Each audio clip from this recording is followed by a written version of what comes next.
So why a heartfelt review? Well, from the moment Icarus went public and started releasing information, I was on board like a groupie almost. One of the early Discord members, a frequent poster on their Reddit channel. I played the whole thing. I've been a salivating idiot during the beta process, taking time off work to play. Insanity, really. I'm quite invested into this game. Now I'm going to cover a lot of ground in this video, so I've split it into sections. Make sure to jump around to the bits you want to look at, and please consider a sub if you like this type of content. Let's start off with a brief look at two really important points. Is Icarus worth it? And is it all it should be? Then I'm going to back up my statements with further information which I've split into a number of headings. And the answer here is absolutely yes. For the price of about US $29, it is a game that you will get many hours out of. The gameplay on the missions is outstanding, the survival mechanics pretty solid, the building well done, the map and graphics, sound, the storms are all quite superb. Should you purchase the supporters pack for US $63? Probably not. You don't get much for it apart from the future DLC maps and a few other bits and pieces. That is really for true fans only. Icarus right now is a genuinely new idea, and I'd encourage everyone who likes this survival genre to give it a go and to see for yourselves if this is the way of the future.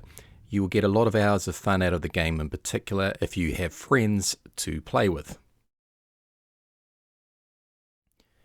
And the answer here is absolutely not. At this stage it falls short of delivering a captivating and addictive next generation experience.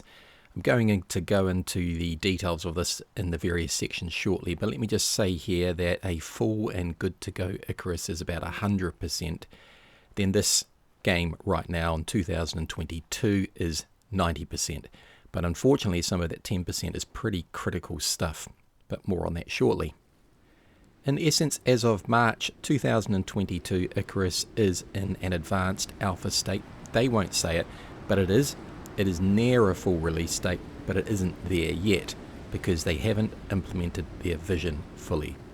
Right now that missing 10% is in fact some core dynamics that if they were in the game they could elevate it to greatness.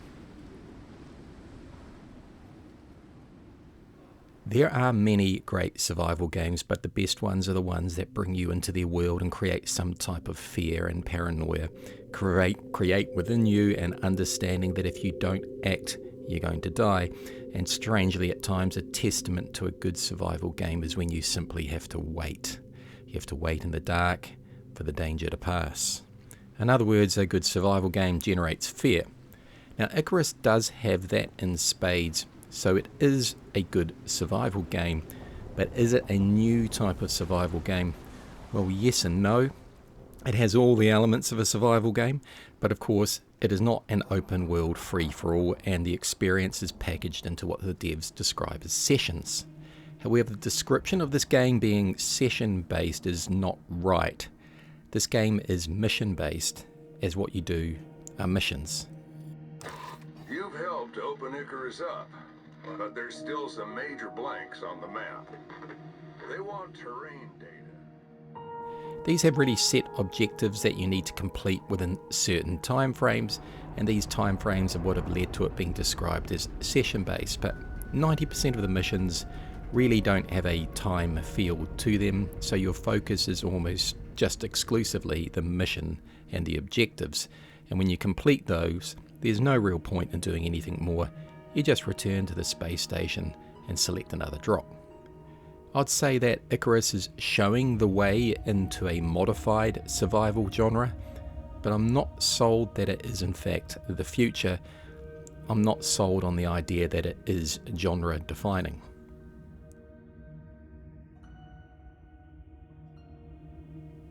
Icarus lacks a good game loop. It needs to create the feeling of connection between the missions and the space station. They both need to have meaning and progress, so you need to not only have a great planet-side gameplay, but it needs to be linked back up to the space station, where you can purchase things and progress, then drop back down to do the next mission. Now, Brian Hicks talked a lot about this back in the day and how important it was. He knew that this was what would make the game great, the game loop. But it is most unfortunately quite clear that the dev team have really failed to deliver on their vision here. The game loop is significantly underdone, and several months on from its first release, it is still quite badly under-delivering on this. And this leads to the planetary missions feeling quite isolated from each other and not linked. Your progression feels isolated to the character. I feel no connection with my true home base, which is the space station where I come from and have to keep going back to. No connection to the true reason I'm actually on Icarus. The space station is nothing more than an Amazon delivery warehouse. It has no tangible presence. I just click on a purchase if I can afford it, and that's that. The current system on the spaceship is useful, but it is absolutely not what it should be, nor in fact what they said it would be.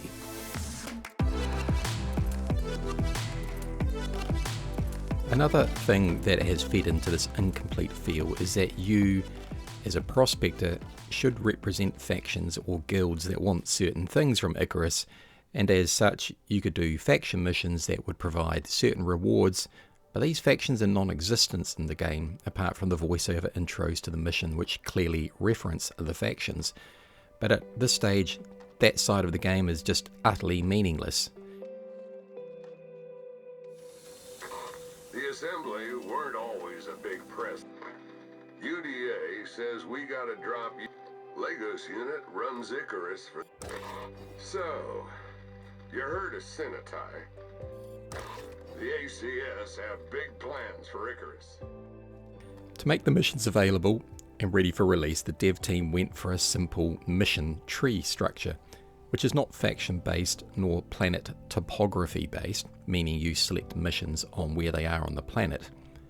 One mission you complete simply unlocks another mission in the tree, some hard, some easy, and each having both no relevance at all to the previous one, nor providing any gain to the story of the game at all. You can literally complete one mission on one spot of the planet, unlock the next, then go straight back down to the same spot to do a different mission, with of course no signs of you having just been there. There is no persistence. Common sense would tell me as they got closer to release time they have probably made some cuts, and the factions and this topographical mission selection process was one of them, and I just can't imagine Dean Hall and his team would be happy with the way it is right now. It's lacking quite a bit. Icarus is clearly designed to be a multiplayer game, and with friends it promotes coordination to achieve outcomes, and honestly in multiplayer this game is at its best. But once you get high level characters and your teammates know what they are doing, most missions become a breeze. However, the dynamic here of everyone working together, this person going off to get ore, that person grinding basic materials, another person hunting wildlife, it works an absolute treat. Single player is certainly harder and some big missions can become a real grind, but that in itself is okay. When you get an experienced single player it is all quite manageable and it can be quite a challenge. I actually really enjoyed it. But Icarus is a multiplayer co-op game. As of the time of this video there are over 50 missions to choose from, and as mentioned earlier you unlock these in a tree structure. The dynamics of what you need to do on the planet to survive each mission are exceptionally well done. The weather, the terrain, the building mechanics, the weapon mechanics, the various crafting benches, the caves, the animals, the map and the general graphics, it is all really, really good. There are very few games out there that capture what Icarus has done on planet-side missions. And this is why a lot of YouTubers enjoyed playing and streaming it, and it got some pretty positive feedback from them. It isn't perfect, but most people find that the baseline survival mechanics of Icarus are a great deal of fun.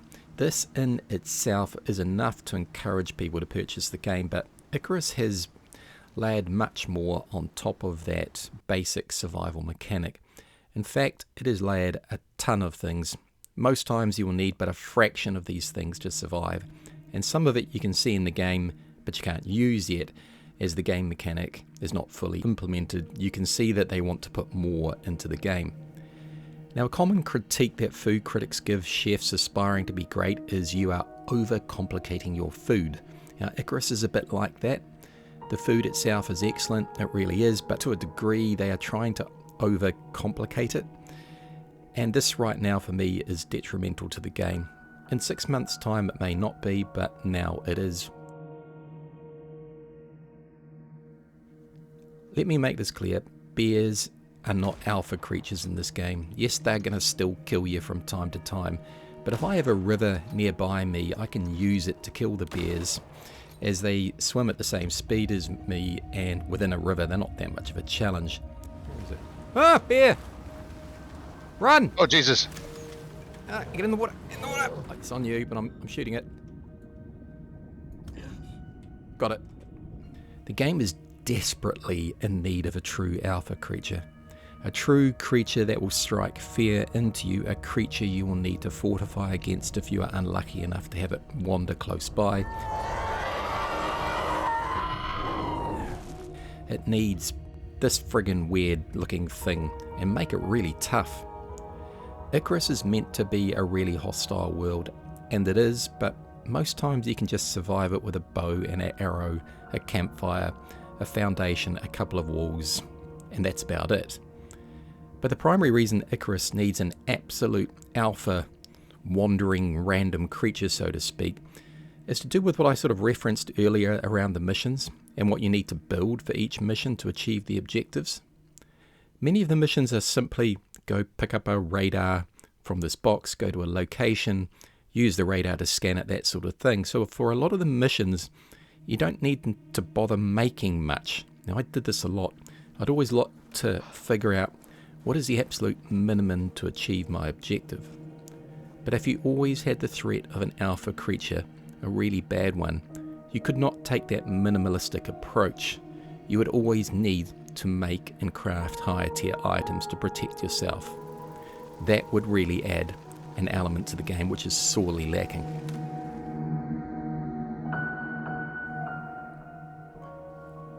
No, not at all. You do not feel like a prospector. There are very few missions where you land and seek out exotics, even though they've made updates on that side of things in recent months.